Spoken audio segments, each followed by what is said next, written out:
Good morning, everybody. It is Wednesday, the 17th of November. We're here at London Build, stand G64. We're going to be interviewing some of our members that are also exhibiting here and talking all things passive fire safety here in London. See you soon. We're here at ARC, who are ASFP members, at their stand at London Build. I'm here with George. George, tell us, what are you hoping to try and get out of the next couple of days? So really for us, it's all about speaking to those decision makers, the specifiers, the architects, and making sure we can guide them at the early stages in the specification of the appropriate cavity barriers and fire stopping.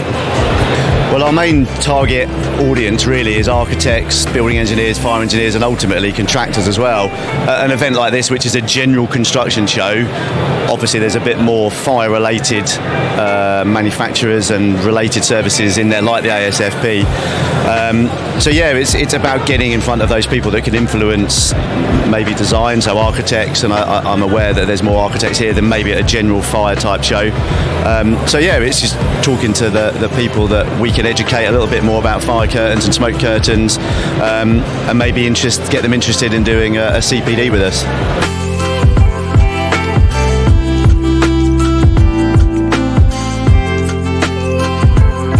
Welcome to London Build, welcome to ASFP TV. So we're here for a couple of days. What are you hoping to get out of the show for the next couple of days? It's all to do with just educating people as to our new project, which is the tension rod fire protection, and also to raise the awareness that we don't only do tension rods, but we also do fire protection to structural buildings up to 500 diameter circular hollow sections. Yeah, so as I say, very much for us, it is the architects, the specifiers, the contractors, the people making the decisions, and obviously for them, London Build covers all aspects of the build, everything they might be interested in. So I think it's a great venue, a great event for that reason. It's actually our first time here, so we've not done London Build before. We came as visitors, I think it was a couple of years ago now, and I think the fire stands were up on a different floor at that particular point in time, so it's really good to see it in the mix with everything else. It's been a really busy morning so far. It's been really good. We've had a real mixture of different clients, current clients, new clients. We've had quite a few students actually this year talking to us about general fire safety and the interest in fire safety. So it's quite interesting so far. Obviously coming out of the pandemic and creating that presence again and just having that visibility that we're still here. We've already had some great leads this morning, so part of our reason for being out here again as well is to actually promote the fact that we've diversified through the pandemic. We've been at the forefront really in relation to independent construction assessor and the fire scrutineer role moving forward that ties in with the building safety bill. So we're looking mainly to try and promote that, and obviously promote the fact that we're up for an award with the ASFP for innovation in relation to that service. And that service is basically around following the REBA stages of the gateways and providing a fire engineered review of the whole project and interacting with the various contractors that build these buildings, and to ensure that whatever we design is actually delivered at the end of the project on behalf of the client. We've just bumped into ASFP member, friend and advocate Alan Oliver. Morning, Alan. Yes, good morning. How are you? Yeah, I'm very good. We're here at the show, London Build. We're here for 2 days. ASFP have got a stand here. Quite a few of our members are here. What do you think the importance of London Build's going to be for this year? I think it's just really important, first of all, to give people an opportunity to get back out into the real world and start networking and talking to people and trying to find out what's been going on in the last couple of years. There's bound to be something you've missed, and obviously there's been a lot of innovation going on post-Grenfell, despite COVID, and I think it's just really, really great to be out here again and to be talking to people. There's a genuine interest, and genuine questions around what we do, how we do it, why we do it, and I think the why is very important to the students, because they're quite interested in the whole cradle to grave on fire doors we've been talking about this morning, around where they're sourced from, some of the sustainability issues around fire doors and carbon footprint has all been discussed by people today as well, so it's all very interesting stuff so far. For us, the message message here is very much ARC has a range of solutions, both for low-rise, which we're well known for, but also for high-rise constructions, and we're here today launching an expanded range of open-state ventilated cavity barriers. So we have the full range for 60 minutes, 120 minutes, and for up to 44mm air gaps. Obviously it is today. It's definitely being taken seriously by the building industry at the moment, and it's testament to that there's going to be more opportunities for us to help these buildings to be designed and built safer as we go forward. Brilliant. Well, thanks for talking to us again. Really good. It's been a couple of months since fire safety. It's gone in the blink of an eye. It has. It's Christmas next. But before that, though, of course, we've got the ASFP Awards. I think one of your team is up for a nomination. Absolutely. I've literally just come off the phone to Kieran, who's working on a number of projects up in Bolton for us at the moment. A fantastic individual, deserves all the credit he gets.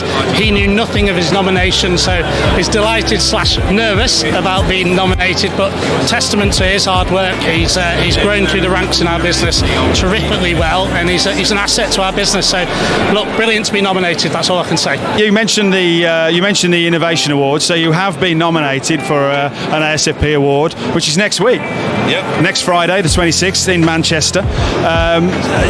Tell us a little bit about it's called the Scrutineer. Yes, a Scrutineer role. So the Global was selected as one of 5 working groups across the UK back in 2019 to work alongside one of the Tier 1 contractors and to take the lessons that we had learned in reviewing and sort of auditing student accommodation over the last 10 years. So there's lots of ideas that we could pass on to the main architectural team and the developers in relation to how we could improve that build. Coopers have been nominated or shortlisted for one of the ASFP Awards, which happens next week on the 26th of November. You've been nominated, Jonathan, for Best Installation. So there's now 3 member companies in the running. The project was called Monash, which I believe was in Australia. Firstly, how does it feel to be nominated? We're obviously really proud to be nominated for the award. We put a lot of effort into that project. Being in Australia, we had to obviously get it over to there and work quite closely with our distributors, a company called Green Fire. It was quite a complex project that we had to do, and using one of our bespoke concertina products. Lots of design work and then bespoke engineering went into it. So to be nominated for that prestigious award of Best Installation Project with the ASFP is something that we really value, and hopefully we're successful and we win. The ASFP Innovation Award and the awards are next week in Manchester, to the 26th. Tell us about the product that you've been shortlisted for that particular award category. Okay, this product here is a single extruded tube of epoxy intumescent with a perforated steel internal section to support it independent of the bar itself. The process of manufacture is patented simply to protect the investment that we've put into this job. And if we put this on here, this is what you would do if you were on site. You receive this casting, you put one on top of the other, and then you locate it with these screws to get concentricity. You then put a pad inside there by injecting through these holes. Okay, you take the screws out and finish decorating, and then that is then a completed 2-hour fire protection system. Day 1 of London Build. It's been a really exciting, packed first day. Both ASFP officers, Andy Taylor and Niall Rowan, gave talks in the fire safety zone. Andy Taylor hosted a panel discussion as well. Myself and the ASFP team, we've been interviewing members. Some of the members we haven't seen and met before because they went at the fire safety event at the NEC. Some we have. We're interviewing more tomorrow. We've met members who are shortlisted for the ASFP Awards, which is next week.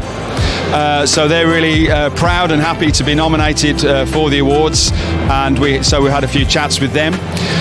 Tomorrow is Women in Construction. the ASFP is heavily involved in women in construction, and we're working on some panels tomorrow. I'll be hosting a couple of panel discussion groups, and Georgina Fennell and Sona Chandri, who are ASFP team members, are working with women in construction tomorrow. So we'll be talking to some of the panelists and some of the advocates of that movement, which is a really positive step for the ASFP. It's part of our programme of development, inclusion, and we'll be looking forward to how that goes on. So from all of us at ASFP here at London Build on day one, thanks for watching today, and we'll see you all tomorrow. Don't forget to tune in.